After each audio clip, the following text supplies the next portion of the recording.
At 3 a.m., my brother took my keys. By morning, my new SUV was wrecked. Mom snapped Reddit stories.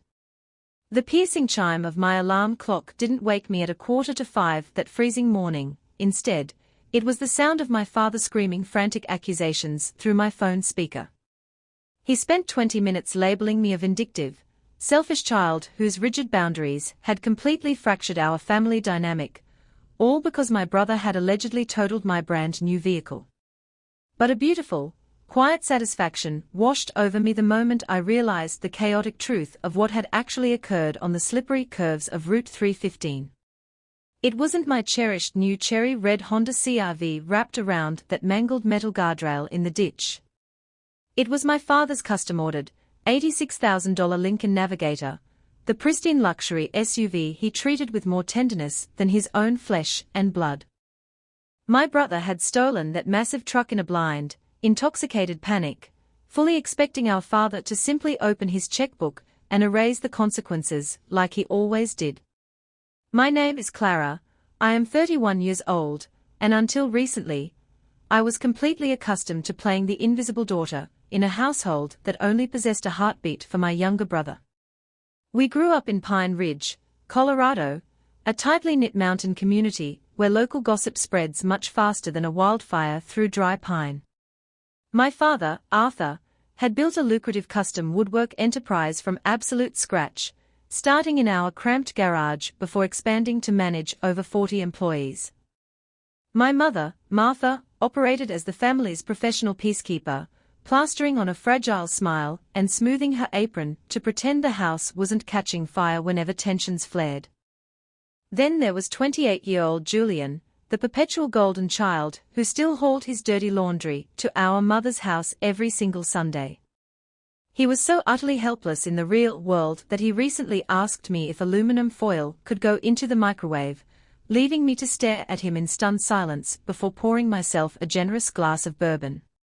Julian had been on our father's corporate payroll ever since he flunked out of state college at 20, receiving an astronomical salary for what I can only describe as phantom labor. He usually strolled into the furniture showroom around 10, took a leisurely 3-hour lunch at a sports bar, and headed home by 3 while loudly complaining about his exhausting schedule. Meanwhile, I spent 8 grueling years clawing my way up from a basic teller to an assistant manager at Landmark Credit Union without my father ever asking about my career. Over the last 5 years, Julian had also borrowed exactly $3,400 from my personal savings, always accompanied by a hollow promise to wire it back by Friday. When I finally brought up the unpaid debt, Arthur glared at me as if I had committed treason, snapping that family members don't keep score, and accusing me of always trying to tally things up. A month before the crash, I finally did something entirely for myself by purchasing my very first brand new car, a beautiful cherry red Honda CR-V. For 8 long years, I had endured a rusted 2011 Chevy Impala with a broken heater, a radio that only played static, and a mechanical shriek that sounded like a dying bird. I had quietly hoarded $9,500 penny by penny from my own paychecks to make that down payment, and I literally cried tears of pure triumph when I drove it off the lot. When I proudly parked it in the driveway, Arthur didn't congratulate me, he merely grunted and asked why I hadn't bought something locally made while leaning against his chrome-plated Lincoln Navigator. When Julian turned 25, my father bought him a fully loaded Ford Bronco, writing a check for the full amount and slapping a massive velvet bow on the hood. When I turned 25, Arthur handed me a paper envelope containing a practical AAA towing membership, making the stark contrast in his affection crystal clear. The weekend that shattered our family dynamic began exactly like every other Sunday dinner, featuring pot roast, mashed potatoes, and a thick glaze of passive aggression. I intentionally parked my new Honda directly behind Arthur's massive luxury truck in the wide driveway, which was my designated usual spot whenever I visited. Julian rolled through the front door a full 45 minutes late without a word of apology, prompting my father to clap him on the shoulder and hand him a Frosty Coors Light. During dinner, Julian rambled about a revolutionary mobile app idea his gym buddy had conceived for tracking hiking trails, completely unaware that the exact platform already existed under the name All Trails. When I quietly shared that I had just spent 4 grueling weeks coordinating with our corporate fraud department to recover $18,000 for a scammed elderly customer, Arthur simply took a bite of roast and muttered that it was nice before immediately asking Julian about his golf swing. After dinner, Julian cornered me by the refrigerator while our mother was upstairs and our father was completely absorbed in a televised golf tournament. He had that specific, entitled expression on his face, casually demanding to borrow my brand new Honda to pick up his girlfriend from the Denver airport at 6 the following morning. His own Bronco was making a weird grinding noise, which simply meant he was nearly out of gas and didn't want to pay to fill his massive tank for a 4-hour round trip. I looked him dead in the eye and said no, planting my feet firmly on the linoleum floor because that car represented my blood, sweat, and hard-earned independence. Julian's face went through a terrifying rapid metamorphosis, shifting from overly friendly to furiously angry in 3 seconds, as he sneered, scoffing that it wasn't like he was going to crash it.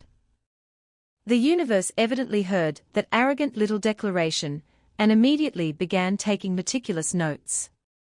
Arthur wandered into the kitchen right at that exact moment, prompting Julian to instantly pivot his strategy and beg our father to talk some sense into me. Instead of respecting my decision, Arthur looked at me with a heavy blanket of disappointment, growling that I was being petty and always making things harder than they needed to be. Martha materialized in the doorway, anxiously wringing her hands and pleading that it would really help Julian out because everyone knew how stressed his girlfriend got. Julian violently threw his hands in the air, yelling that I was incredibly selfish before storming toward the basement and slamming the heavy wooden door so hard the hallway photos rattled. After Arthur walked back to his golf tournament, my mother lingered, whispering that keeping the artificial peace was vastly more important than my own property. I grabbed my coat and left the house in absolute silence, completely finished with auditioning for their conditional affection. As the temperature plummeted that Saturday night, I made one tiny, protective decision that completely altered the trajectory of our family history. The local weather forecast predicted a brutal hailstorm, so at 9:15, I decided to move my exposed Honda to my best friend's secure underground parking garage just 3 blocks away. In my rush to escape the freezing wind, I absent-mindedly left my primary set of keys sitting flat on the kitchen island, assuming I would just retrieve them during Sunday brunch. I said a polite good night to my mother, waved vaguely toward the basement where my brother was nursing his bruised ego, and drove home in a borrowed rental vehicle.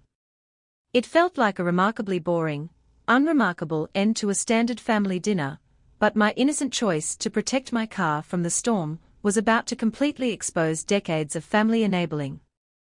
At exactly 10:42, my phone violently vibrated against the bathroom sink with a text message from Julian that read, "Changed my mind, taking the car, you won't even notice."